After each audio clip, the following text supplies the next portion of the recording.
याद है 2 साल पहले जब धरती रिकॉर्ड्स पर रिकॉर्ड्स बनाई जा रही थी।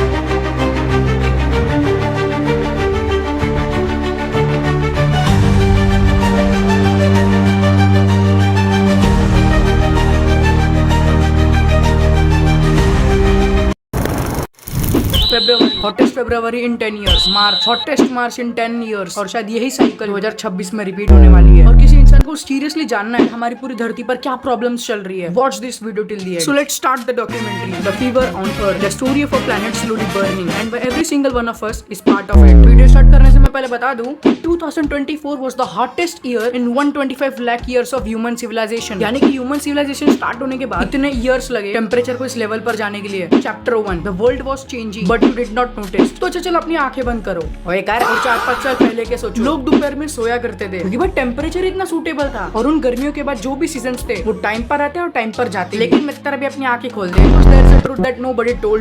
इंडस्ट्रियल रेवोल्यूशन हर साल 1.2 डिग्री सेल्सियस से हमारे अर्थ का टेम्परेचर बढ़ रहा है। और अगर तुम्हें ये नंबर छोटा लग रहा हो तो मैं तुम्हें बता दूं कि एक नॉर्मल हेल्दी मैन और एक बंदा जिसे खतरनाक फीवर हो रखा है उन दोनों का टेम्परेचर डिफरेंस भी 2 डिग्री सेल्सियस ही होता है। मतलब तुम सोच रहे हो कि खाली 2 डिग्री सेल्सियस किसी हेल्दी पर्सन का अंदर का मामला पानी खराब कर सकती है लाडले। तो चलो हम बात करते हैं 1850s की, जिसको हम प्री इंडस्ट्रियल बेसलाइन भी कहते हैं। उस टाइम पर अर्थ का टेम्परेचर वाज टू बैलेंस्ड और यही टेम्परेचर 130 साल बाद 0.5 डिग्री सेल्सियस से बढ़ जाता है। यही वैल्यू 1 डिग्री सेल्सियस तक चला जाता है 2010 तक। और अब बात है 2026 की, और इस टाइम पे टेम्परेचर्स के मामले में अर्थ रिकॉर्ड पे रिकॉर्ड तोड़े जा रहा है क्योंकि पिछले 125 लाख ईयर्स तक इतना टेम्परेचर नहीं देखा गया था। And according to Paris agreement red line यही टेम्परेचर 1.5 डिग्री सेल्सियस तक भी जा सकता है 2030 और 35 तक। और अगले ही कुछ 20 साल में यही मामला 2 डिग्री सेल्सियस तक भी जा सकता है। और इस पॉइंट पे hundreds of millions people climate displacement को फेस करेंगे। यानी कि जब गर्मियां नहीं होंगी तभी ठंडी आएगी और ठंडी के टाइम में बारिश आएगी। मतलब तुम समझ रहे हो पूरा इकोसिस्टम खराब हो रहा है। और एक और प्रॉब्लम हमें फेस करनी पड़ेगी जो कि कोरल रीफ्स, जो कि फूड सोर्स होता है मरीन ऑर्गेनिजम्स के लिए, वो भी चला जाएगा। यानी कि कई सारे एक्वेटिक एनिमल्स भी एक्सटिंक्ट हो सकते हैं। The last 10 years were the hottest years ever recorded. और 2024 ने पेरिस एग्रीमेंट को भी ब्रेक कर दिया। मतलब जितनी उनकी प्रेडिक्शंस थी, मतलब भाई उससे भी ज्यादा temperature 1.5 degree Celsius. Chapter 2, the invisible blanket we created. तो हम इसे एक साइकिल की मदद से समझते हैं। सन धरती को गर्म करता है और उसी के बदले में धरती बहुत सारे वाटर वेपर्स हवा में छोड़ता है, जिसका वजह से टेम्परेचर बैलेंस रहता है। और यही साइकिल पिछले 4.5 बिलियन ईयर से चल रही थी। लेकिन इस स्टोरी में एक ट्विस्ट आता है। जब 1760s में ह्यूमंस ने कोल और कई सारे नेचुरल गैसेस को डिस्कवर किया था, तभी हमने अपने कई सारे कामों में इन सारे नेचुरल गैसेस को यूज किया। और इन सारे नेचुरल गैसेस को यूज करने के बाद carbon dioxide, methane, nitrous oxide, ऐसी कई सारी हार्मफुल गैसेस ने हमारे अर्थ को सराउंड कर दिया है जैसे कोई ब्लैंकेट हो for almost all human civilisation. यानी कि पहले स्टोन एज पीरियड था, फिर राजाओं महाराजाओं का टाइम आया, तो ऐसे कई सारे एरा में हमारे एटमॉस्फेयर में 180 280 ppm रहता था। ये ppm क्या होता है? पार्ट्स पर मिलियन। यानी कि एक स्पेसिफिक अमाउंट ऑफ एयर में कितना अमाउंट ऑफ कार्बन डाइऑक्साइड है। जो भी इन्वेंशंस करते थे ppm लेवल उतना ही रहता था। लेकिन 2024 वाज द ईयर जब इस स्टोरी में ट्विस्ट आता है 480 ppm, यानी कि लगभग उसका डबल। और इतना कंसंट्रेशन ऑफ ppm पिछले 3 मिलियन ईयर्स में नहीं देखा गया था। लेकिन अभी तुम्हारे मन में क्वेश्चन आता होगा कि हमें इससे क्या ही फर्क पड़ता है। ना दक्ष भाई, अभी एसी लगा देंगे घर में, मस्त ही नहीं सोफे पे सो जाऊंगा। एग्जैक्टली तुम्हारी यही डिसीजन ने पूरे अर्थ का इकोसिस्टम हिला रखा है। तुम अपने बेनिफिट के लिए तो एसी को लगवा लेते हो, पर उसके कारण इतना सारे अमाउंट में कार्बन डाइऑक्साइड एयर में जाता है और यही ppm और टेम्परेचर्स के लेवल बढ़ जाते हैं। अरे तो दक्ष भाई एसी का पंखा घुमा दो ना। है क्या बात कर रहे हैं, काम कर तू उल्टा होके दिखा। Now comes the final chapter, chapter 3, कि हम क्या इस साइकिल को रिवर्स कर सकते हैं। The answer is clear cut no. और इसमें गलती साइंटिस्ट की नहीं है कि वो रास्ता निकाल नहीं पाए। हमारे पास कई वे है, पर अमाउंट इतना ज्यादा बड़ा है और इनरिवर्सिबल है कि इस वैल्यू को कम करना ऑलमोस्ट इम्पॉसिबल बन जाता है। इसलिए नासा और इसरो जैसी बड़ी बड़ी ऑर्गेनाइजेशंस मार्स पर सेटल होने का सपना देखती है, क्योंकि जिस हिसाब से हम लोग ने अर्थ को खराब किया है, ये वापस उस स्टेट में नहीं जा पाएगा। और अगर तुम्हें वीडियो पसंद है और इन्फॉर्मेटिव लगे, hit that like button and subscribe कर देना फॉर नेक्स्ट वीडियो। इस वीडियो पे हम खाली लाइक टारगेट देते हैं 100 likes. Then let's go, peace out.